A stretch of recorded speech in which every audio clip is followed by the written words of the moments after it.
South African Airways' dodgy financial past will not go unpunished, even when new strategic partners take over.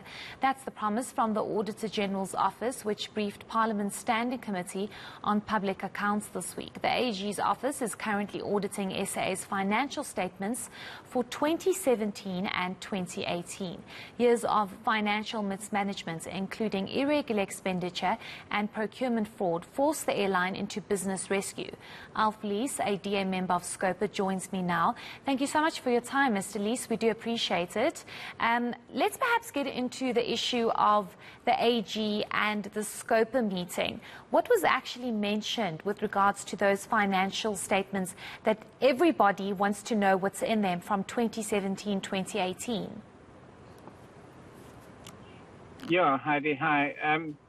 It is quite astounding that these financial statements haven't been done. And so, yes, the Auditor-General made it clear that the statements for 17-18 indicated the company was bankrupt, but events have moved on since then. And they haven't yet started the audit for the years that follow.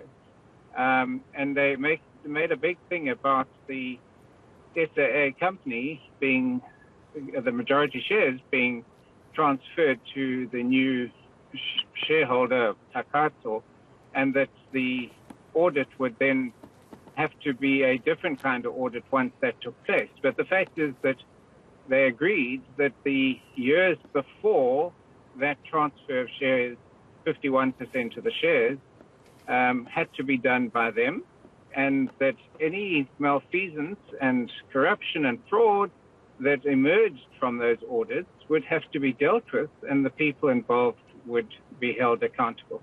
And that's very important, because there's no way that we can just now turn a blind eye to all that because there's a new majority shareholder. So the situation is clearly dire. It's not a happy situation, and the taxpayer over the past 10 years has paid over 30 billion rand to SAA to keep it going. And we're getting nothing back for our money, really. The airline is being given away, and we don't know the conditions of that agreement, but we understand that they're not paying anything for the airline, the new owners or the 51% shareholders, the new shareholders. They're getting SAA debt-free with the assets that go with an airline, which are mainly their routes, including the overseas routes to United States, which SAA is busy trying to re-establish right now. So, yeah, it's all very murky and unclear as to exactly what the status is with SAA, both in terms of its historical financial position and what the future holds for SAA in terms of its reliance on the taxpayer to keep going. Ms. Lees, I just want to clarify something. Did the AG specify anything with regards to those 2017, 2018 financial statements? Was anything said about those specific statements? Well, I mean, absolutely. Those statements were a disclaimer. In other words, the documents, the financial statements presented to the Auditor-General were so bad that they were unable to really form a clear opinion, audit opinion, about the airline. So, yes, they said a great deal about that particular year in terms of wasteful expenditure, irregular expenditure, flouting of laws, the PFMA and others. It's the question that we asked, and I asked, was, well, if that was the case, surely the directors should be held to have been trading recklessly. And the Auditor-General clearly didn't answer that question because that's not their remit and their mandate. But in our view, they've been trading recklessly for many years, even prior to this particular 17-18 year. Yeah, I mean, I find it astounding that, you have 2017, 2018 results outstanding, and then SAA releases a statement at about 3 o'clock this afternoon saying the fact that the 2017, 2018 audited financial statements weren't finalized in 2022 is not unreasonable, given SAA's history of not going, of not being a going concern at the time of the audit, and SAA's subsequent entry into business rescue. So we keep using this excuse of business rescue, but the fact of the matter is business rescue happened in 2019. Where are the financial results of 2017, 2018? As Scopa, Mr. Lees, are you engaging with SAA board? Are you trying to get an understanding as to what happened in the past? Yes, it's a new board, it's new management, it's a new CEO, but surely someone needs to answer. Absolutely, Heidi. Well, on its agenda or program is for the Department of Public Enterprises and SAA. We haven't apparently had a response yet, and National Treasury to appear before Scopa on Tuesday, this coming Tuesday. And these are the issues that need to be dealt with and rather robustly, I'm afraid. And so the meeting on Tuesday hopefully will bring to light a great deal more information. What it won't do is be a meeting which holds anyone to account at this stage. That holding to account has to happen through a process. But for that to start happening, there has to be an identification of exactly who should be held accountable. And that process needs to unfold out of the audits that are outstanding. The current board and the management may or may not be the ones who must be held accountable. They need to play the role, if nothing else, of making sure this information is brought to light so that those who should be held accountable are held accountable. In other words, those on the board now and in the executive now who have played no role in the history of malfeasance and bad management and possibly corruption, fraud, can't be held accountable for something they weren't a part of. But they must at least be held accountable for exposing it and making sure that those who were involved are held accountable and, in fact, are charged. And hopefully, if it's possible, they should go to jail. Mr. Lees, I want to get a perspective from you, being part of Scopa, if you've heard anything with regards to the takata deal. And the reason why I ask is because we've been told time and time again that it's nearing its finalization. SAA still remains a public asset. And because it's now being taken over by takata, we have every right to still ask what's going on. Maybe you have more information, because I've engaged with the Department of Public Enterprises today, in fact, and they've told me there's no further updates as this is a very lengthy process. Absolutely, Heidi. It's been cloaked in secrecy from day one.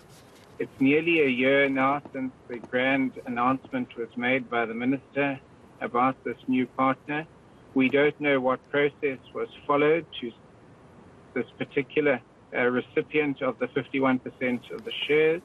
We don't know what the agreement that apparently has been signed contains in terms of terms and conditions.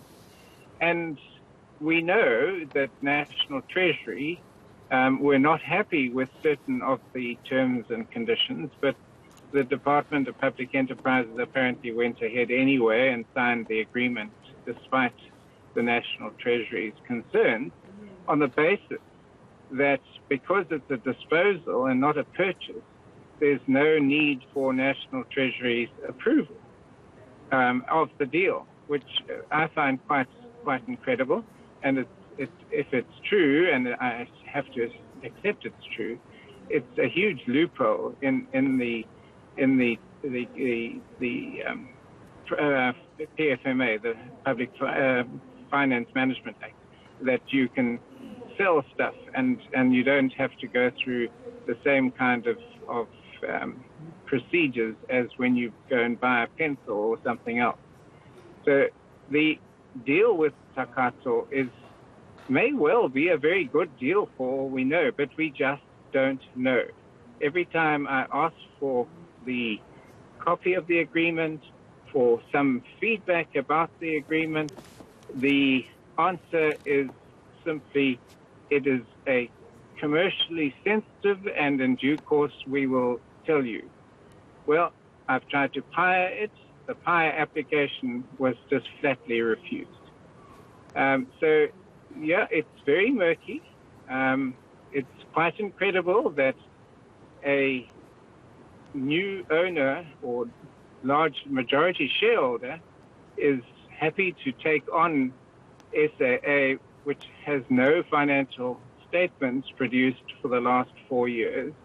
In fact, 5 years, because the 17-18 year hadn't been published when they entered into this agreement. So it must be a fantastic deal for them to go ahead and sign an agreement without knowing what the financial status of the company is. In other words, no financials. They've signed an agreement to take over a majority shareholding of SAA without the last 5 years' financial statements being available to them. That's quite incredible. So it does indicate that the agreement must be a very favorable agreement to the takata consortium. Just lastly, Mr. Lees, I'm wondering if you have any insights or if Scopa has inquired about Mango. I think sometimes we forget that Mango's in business rescue, and that has been for some time now. Has there been any further updates with regards to that process? Look, Mango is a subsidiary of SAA Holding Company, as is Air Chefs and SAA Technical. Now, apparently, we understand from the Auditor-General, not from Public Enterprises or the Minister, that Mango is not part of the deal with takata, which is not surprising really to us, given that takata, one of the takata shareholders or participants, already has a low-cost airline called Lyft. So I'm not surprised that they don't want Mango. Because Mango had liabilities and all sorts of issues that I'm sure they didn't want to take on, so it was put into business rescue. So it's in business rescue, and we are told by the Auditor-General, again, it shouldn't be the Auditor-General telling Scopa, it should be the department and the Minister. But the Auditor-General informs Scopa this week that, or was it last week?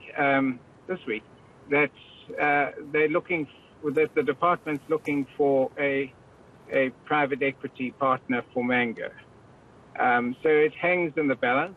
The Parliament did appropriate, I think it was 800 million rand for Mango, which we opposed, but it was passed by Parliament. But we understand that only about 100 million of that 800 million was ever paid to Mango. Where the other 700 million is sitting, we assume it's still sitting with the SAA holding company, and they're probably using it to keep SAA flying at the moment. We don't know. Again, there's this murkiness here. But the inside information I've received is that SAA is currently operating at a loss of between 600 and 700 million rand every month. So they'll be running out of cash pretty soon, and the takata deal needs to fall into place. Otherwise, they'll be back to Parliament to ask for another taxpayer bailout. And so, yeah, it's a tricky situation. We also understand that the takata consortium, which apparently had to produce working capital to keep SAA going of 3 billion, has been unable to raise that 3 billion as yet.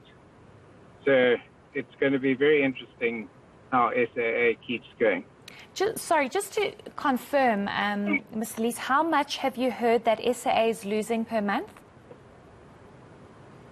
Between 600 and 700 million. Wow. So that's not official, Heidi. That's just the inside information I've been given from a fairly reliable source. Yeah, I'm at a loss for words. It's quite frightening. Yeah, it's quite shocking. Indeed, and rightly so. Yeah. Okay, thank you so much for your insights. Anyway. We do appreciate it. We'll try and get SAA on, as well as the Auditor-General, just to get everyone an opportunity to respond. But what we do understand is that SAA releasing a statement today expressing how it's not unreasonable that financial statements of 2017 and 2018 are only being released now because the airline went into business rescue in 2019. That was Alf Lees from Parliament's Standing Committee on Public Accounts.